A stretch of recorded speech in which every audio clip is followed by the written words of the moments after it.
Hello and Happy New Year.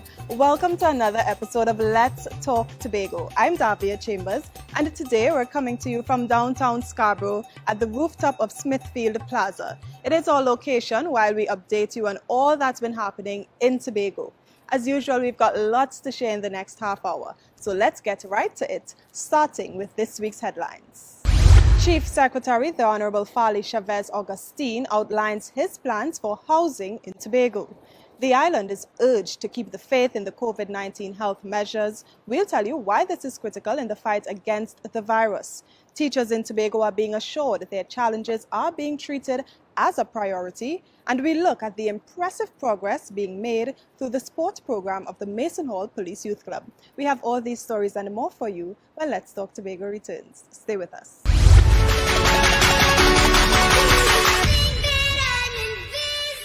Hi team, I'm Nadia.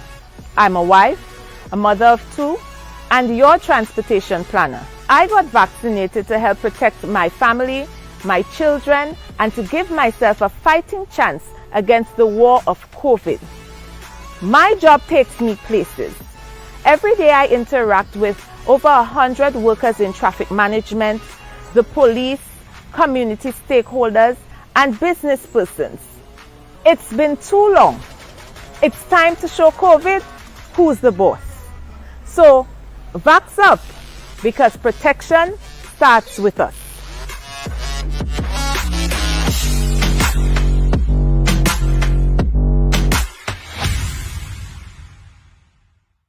Housing is one of the areas the Tobago House of Assembly intends to tackle head-on. Chief Secretary Honorable Farley Agustine says it is a priority and that his administration has plans for providing affordable housing to Tobagonians. Here are the details in this first report. Shelter. It's a basic need, but it's not always easy to acquire independently. That's why Chief Secretary of the Tobago House of Assembly, Honorable Farley Agustine, says his administration will address the demand for housing in Tobago. He intends to make it more affordable. I am in a similar situation to most young professionals. You work your butt off, you work hard, you earn, but you can never qualify at the bank for a mortgage. If you have to get a home of 1.5 million, which is about the average price for a home on the island, you will need a salary of close to about $30,000 to be able to qualify for that loan. And that's sometimes with a down payment of 10%. And most people can't afford that. No matter how hard they work, they will never be able to afford that. He proposes a land and housing trust where residents can buy and or save into a scheme. They'll be able to retrieve from this plan to make purchases. The same way you draw down from NIS when you are pregnant or when you have some insurance needs. You draw down from the land and housing trust to purchase your home at a rate under the market price. So it will be competitive with the bank. And there'll be a return to the tradition of providing land for Tobagonians. You look around at the most successful housing estates in Tobago, Signal Hill, Suso Lands, even Bacalet, almost all of them without a question. The state did not build homes for people. The state developed the lands and say, here's your lot, here's your lot, here's your lot. And people take that lot of land, use it as collateral in the bank, have the bank hold the deed for the land, and you pay your mortgage as a utility, and you build your home. And Tobagonians tend to build very nice homes, very spacious homes with the lands they are given. So we're going to do a lot of those land distributions that will help to alleviate some of the challenges. The Chief Secretary says the focus will be on building homes for the most vulnerable in society. He says the Tobago House of Assembly will also explore rental programs. Some people will never be able to afford a mortgage, but they may be able to afford rent. They may be able to afford a rent-to-home arrangement. All of these arrangements we are putting in place to treat with the very vulnerable, but it's an aggressive attempt at fixing the housing crisis on the island. Mr. Augustine was speaking during an exclusive interview with the Department of Information. For Tobagonians, the new year started off with a feeling of hope as Chief Secretary Honorable Farley Augustine delivered his 2022 New Year's message. He's asking the island's people to come together and make a Tobago Resolution. We'll tell you what that means in this story. Have a look.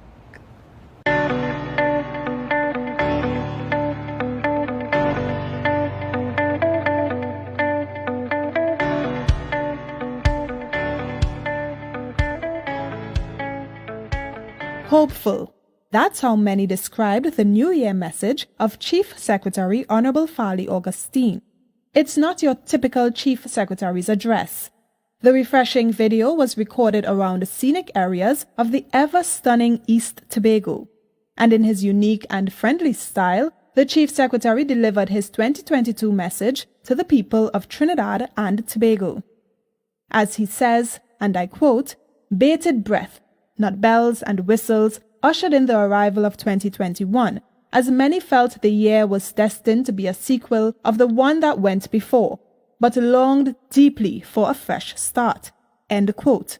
But through it all, he's reminded of the unforgettable moments of the past year.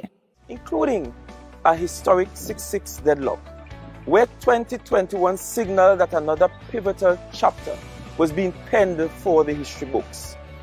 Like its predecessor, 2021 was one when the surreal became reality and tested the bandwidth of our resolve. And while this year provided no shortage of twists and turns, it has also set us along a new path. Mr. Augustine says he wants Tobagonians to ponder on the journey and destination of Tobago. He wants residents to dream again, as he believes that if Tobagonians work together, they can create a new narrative and future for this island. In other words, he wants you to go beyond a personal resolution and put some thought into a Tobago resolution. Basking in the breathtaking landscapes of my hometown Speyside, as we approach the start of a new year, I want to encourage us to ponder a bit more on the journey and the destination of our beloved island. I'm asking you to reflect on the years gone by and to also look forward, to dare yourselves to dream once again, to be wrapped by the creative power of your imagination, and to envision a Tobago of new and endless possibilities. The Chief Secretary notes that the participation of every Tobagonian and resident is critical to this process. In fact, find a beautiful space like this and do some introspection. It requires the contribution from multiple spheres and various stakeholders. The formulation of a Tobago resolution is not just for the academically inclined. It is not reserved for those wielding influence and authority. It is a task for all of us, whether young or old, near or far, tongue or country. Your participation is sincerely welcomed. In essence, it is about starting an important social dialogue amongst ourselves, which respects each and every voice. And what's his vision? The Chief Secretary says Tobagonians will have varying visions and goals, but he says our shared values should be enough to bring us together to fight for this island. How do we get it done? According to him, the will of our people. Come on, let's wish all of Trinidad and Tobago Happy New Year. Happy New Year, Tobago and Trinidad. Happy New Year, Tobago and Trinidad. Together That's right. to make Tobago a better place. Exactly. We will work together, all of us, with our collective effort, will make Tobago a brighter place for 2022. Happy New Year, everyone. So we've all heard of the various COVID-19 health protocols: wear your mask, wash your hands, and keep your distance at least 6 feet apart. But why are we really being asked to continue practicing these measures? Well, Omadara Mills has the answers in this story. Listen up. The best way you can help curb the spread of COVID-19 is to wash your hands thoroughly for at least 20 seconds. Using an alcohol-based hand sanitizer is a secondary precaution when hand washing isn't possible.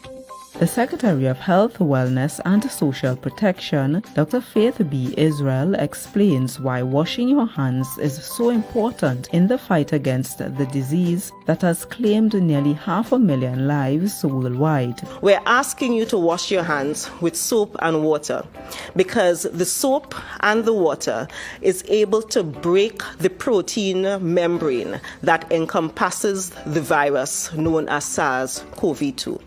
When that protein membrane is broken, the virus dies. So I know it is very annoying that every time you need to enter a facility, they're telling you to wash your hands, but it is something that actually works according to science. Wearing your mask properly is another major precaution in deterring the spread of the COVID-19 virus. Here's why. When we speak, when we sneeze, when we cough, droplets that contain the virus come out of our mouths, and if we do have the virus, that can go into or very close to somebody else who would then get sick. That is how the virus moves from one person to the other. Dr. B. Israel is advising everyone to sanitize publicly used surfaces frequently. Repeatedly touching such surfaces helps transmit the virus to others. You should also avoid touching your eyes, nose, and mouth, since these passageways allow the virus to enter your body. Physical distancing, along with these other measures, is also extremely important. The distance that we know the virus falls or the droplets fall is within the 6 feet mark. That is why we are telling you to social distance. Stay at least 6 feet apart, because even if you come into contact with somebody who is COVID-19 positive and they sneeze or they talk and there are droplets in the air, because of the weight of those droplets, they fall and they will not get to you if you are 6 feet apart from the person who is speaking. Staying at home when you're ill is another health measure that will reduce the spread of COVID-19. We have too many people who are ill, who know that they feel ill, but they still go to work. It's also important to note that when you are symptomatic, meaning you are coughing, you're sneezing, your eyes are running, you're doing the things that allow us to know that you are sick, that is the point where the virus can move from you to someone else. So please, if you feel ill, please stay at home. If you are ill, call 800-HEAL. From there, you will get instructions on what to do next. Members of the public are also being encouraged to get vaccinated so that they can give themselves a fighting chance against the COVID-19 virus. I'm Amadara Mills for Let's Talk Tobago. So we have to take a break, but when we return, we have a message of encouragement of the island's teachers and students alike. We'll tell you more when Let's Talk Tobago returns. Don't go anywhere. We'll be right back.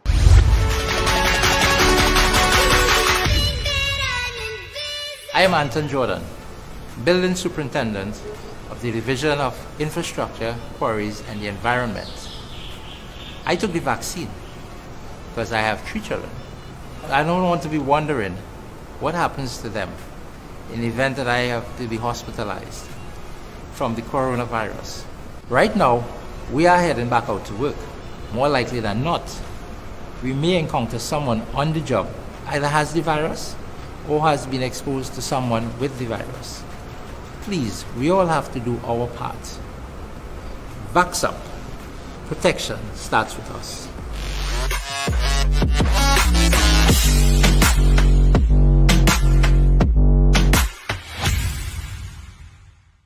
Welcome back to Let's Talk Tobago. Now, in spite of the many challenges facing the education sector, Secretary of the Division of Education, Research and Technology, Zarisha Hackett, and Assistant Secretary Orlando Kerr are encouraging teachers, students, parents, and stakeholders not to lose sight of their key roles in Tobago's future. Ryan McCool has the details. The turn of the new year brings the opening of the new school term, with a mix of virtual and physical classrooms. Secretary of Education, Research and Technology Zarisha Hackett and the division's Assistant Secretary Orlando Kerr have extended greetings to staff and stakeholders. To the island's educators, Mr. Kerr assures their issues will be addressed. There will be many challenges, but if we work together, we will be able to effectively navigate these troubled times. I want to give the assurance that the numerous issues that have been plaguing our teachers here in Tobago will be placed on the front burner and will be given full attention to bring some relief to our hardworking and dedicated teachers. Mr. Kerr acknowledges that the pandemic has placed strain on Tobago's education system and has changed the way students learn. But he believes once all entities work together, these challenges can be surmounted. We are not immune to the effects of the pandemic, but with the support and guidance of this new administration, coupled with collaboration and continued effort of our stakeholders, we will be able to weather the storm and be victorious for our future generation, our students. Meanwhile, Education Secretary Zarisha Hackett is placing her focus on students. She's encouraging them to always give their best while finding fun ways to de-stress. As our nation's schools reopen today, let me take this opportunity to motivate all students to continue putting their best foot forward on this journey towards attaining a solid education. Although this pandemic continues to lend an air of uncertainty, anxiety, and even frustration, I want to encourage each of you to keep your eyes on the prize while taking periodic breaks to relax and do the things you love. The Education Secretary also has words of encouragement for students returning to physical classrooms in preparation for major 2022 exams. This pandemic, with its fair share of challenges, should not hinder you from achieving great heights. Face this new term ready and willing to put in the work so that your educational efforts and achievements can contribute to Tobago that is more competitive on a national and, might I dare say, global level. Secretary Hackett is also urging parents to ensure they provide the right support, even with their schedules complicated by the pandemic. Additionally, she is calling on parents to not pressure children to perform. She says this may have an impact on the well-being of young students in these unprecedented times. And she's urging teachers to seek self-care, as their roles require maintaining their mental and physical well-being. Looking towards the island's future, the Division of Education, Research and Technology will continue to support students and teachers to help them attain educational success. I'm Ryan McCool for Let's Talk Tobago. Now, we all know Christmas is the season for giving, and one NGO is playing its part to help Tobago families. Next Level Consulting is known for its work in sport development. This time, its support came in the form of Christmas hampers, which were distributed here in Tobago as well as in Trinidad. Crystal George tells us more. As the season of giving and good cheer, the Christmas holidays give the perfect opportunity to help families in need. This year, NGO Next Level Consulting Limited would have hosted its annual football tournament. But in the midst of the pandemic, that event is firmly on hold. So, the organization turned to its next ambition to support families by giving back. It's a need Next Level chairman Brian Jordan and his team saw even before the ongoing pandemic, and Tobago was not left out. To give deserving young families, young players and their families, some annual Christmas hampers. Before COVID, we saw a need for this. We saw that some of these kids were having difficulties in terms of their nutrition. Some of the families were unemployed. And so we said, look, we're going to start an annual drive. And from 2019 to now, we've gone into various neighborhoods in Trinidad. It's good to be here. Tobago was well represented in the football tournament, which had a successful kickoff in 2019, with teams from both Tobago and Trinidad competing. Mr. Jordan says the event is aimed at providing a strong platform for young adults to play more organized football. This will in turn foster youth development beyond the secondary level. It's the largest private tournament in the country. 16 teams, 12 from Trinidad, 4 from Tobago. And I saw a need as I worked in the SSFL whereby we needed to give these kids something more than just the SSFL. I mean, the SSFL is super. It does a really good job. But in talking to my partner, Miss Sandra Pompey, very important lady from Gasparilla, we would have realized, we could come together and do a little bit more. Once sporting activities resume post-pandemic, the tournament will return. Mr. Jordan is hoping to see more corporate support from Tobago once this happens. It's about supporting the youth and ensuring that, they have a brighter tomorrow. In fact, if they have a brighter tomorrow, Tobago has a brighter tomorrow. The hamper distribution was held at the Gulf City Mall in Lowlands. I'm Crystal George for Let's Talk Tobago. The Division of Food Security, Natural Resources, the Environment and Sustainable Development continues to do its part in improving the safety of fishermen at sea. In addition to establishing a new coastal station at the Castara fishing facility, the division is also encouraging Tobagonians to support the island's blue economy. Ryan McCool tells us more. 50 more of the island's fishermen are now certified in the use of high-frequency radios. This is thanks to a more efficient registration process at the Department of Fisheries and Marine Resources. This can come in very handy because with the training they would have received going out on the Coast Guard voyages, being able to make calls in over a maritime ban, it puts them in a better position to not just safeguard themselves and their crew members, but anybody who has distress at sea. Fisheries Officer of the department, Crystal Edwards, is encouraging fishers and Tobagonians to take heed on their sea expeditions. It's not only beneficial, there's also a risk that tragedy may strike. Still, the department is noting a positive trend. Over the years, with the increase in technology, more fishermen invested in their safety at sea, from simply utilizing a life jacket or having a flare gun.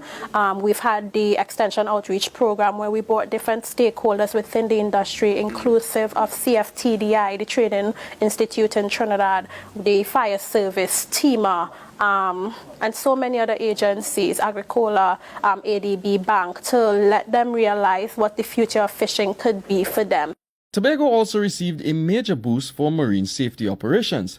A base station facility has been constructed along the north coast, funded by the Global Environmental Facility. We are hoping that a network of fishermen will be able to utilize that to call in every time they leave to go out to sea, and when they come back, part of the training, encourage them to do that to ensure that we know their time and place always. Ms. Edwards says fishing is an important worldwide industry, which generates billions in revenue. As stewards of the sea, she advises fisherfolk to find smarter and safer ways to ply their livelihoods. I think the fishers are slowly realizing that other parts of the Caribbean are moving forward with developing their industry, making bigger vessels, going out to sea for longer, having catch and release implemented. It's more about them appreciating that this is their workroom and they are the ones more than anybody else that are responsible for protecting it. I'm Ryan McCool for Let's Talk Tobago. Coming up next, Mason Hall Police Youth Club's sport programs continues to create success stories. We'll tell you all about it right after this break. Stay with us. Let's Talk Tobago. We'll be right back.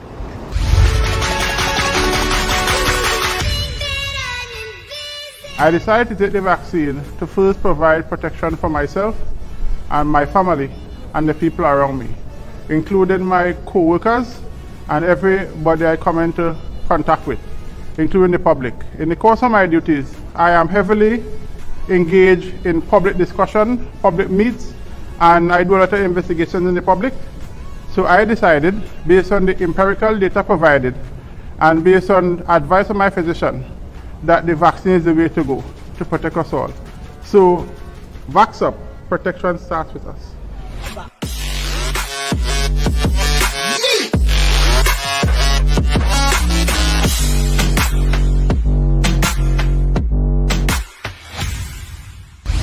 So police youth clubs create programs to uplift youth and engage young people in positive activities. The Mason Hall Police Youth Club is one such club, and as we hear from Omadara Mills, it's reaping success through its fledgling sports program. We hear more in this story.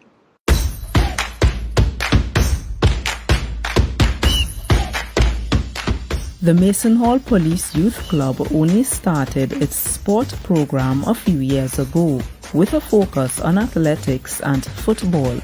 Last year, the club's work paid off, with member Tehila Francois making the national team for the North American, Central American and Caribbean Athletics Association NACAC age group under 13 and under 15 championships. That's just one of the club's many successes.